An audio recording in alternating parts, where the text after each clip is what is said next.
Hi, I'm going to show you how to decorate a cake with watercolor frosting with different techniques to get a few different effects. You'll need a cake with a crumb coat. For more information, check out my tutorial on how to build a cake. Leave your crumb coat to set for about 30 minutes in the fridge.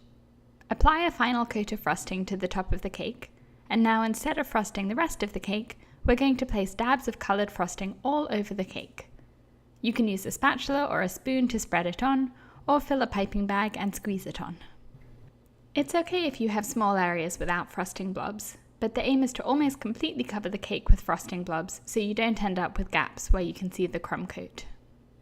For this cake I used buttercream with different amounts of melted chocolate mixed in to create different shades of brown frosting. You can do this with food colouring instead, tinting your frosting different shades of any colour or a variety of colours. Here I used different shades of pink frosting. When your cake is covered with frosting blobs, use a frosting scraper to smooth it all out. Pull the turntable towards you with one hand and hold the scraper against the cake at a 45-degree angle with the other hand. After you've done this once or twice, apply more buttercream wherever you see air pockets, so that as you keep smoothing, the frosting will be the same thickness all around the cake. If you want less blending of the colours, alternate the direction you use your frosting scraper, like this. You can touch up throughout the process whenever you see air pockets. This gives you an opportunity to play around with the colours, choosing which colours to add to make the cake darker or lighter.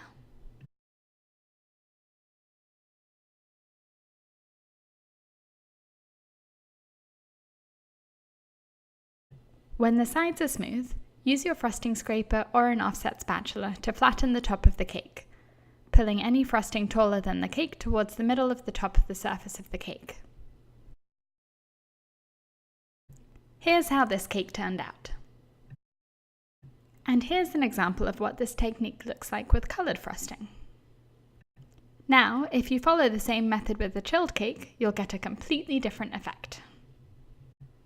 Apply a final coat of frosting over your crumb coat, and then chill the cake for at least an hour in the fridge. Now, when you use the same technique to apply different shades of buttercream, the buttercream sticks to the cold coat of frosting, and instead of blurring together, it leaves distinct patterns on the cake. So you're following almost the same steps as for the previous watercolour cakes. The only difference is that there's a chilled final coat for this one. But look at the difference!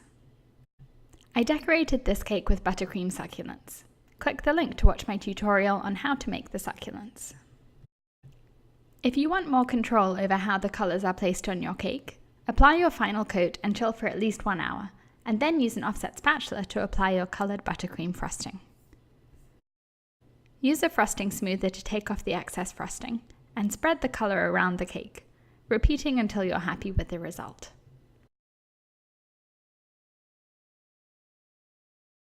I added a black sprinkle border and a black chocolate drip to this cake, and decorated it with fondant cards and chips for a poker-themed cake. There are so many ways to finish decorating a watercolour cake. You can add a drip, or arrange some fresh flowers on top, or just leave it as it is. If you follow this tutorial, please tag British Girl Bakes on social media so I can see your cake. Subscribe to my channel for more cake decorating tutorials every week.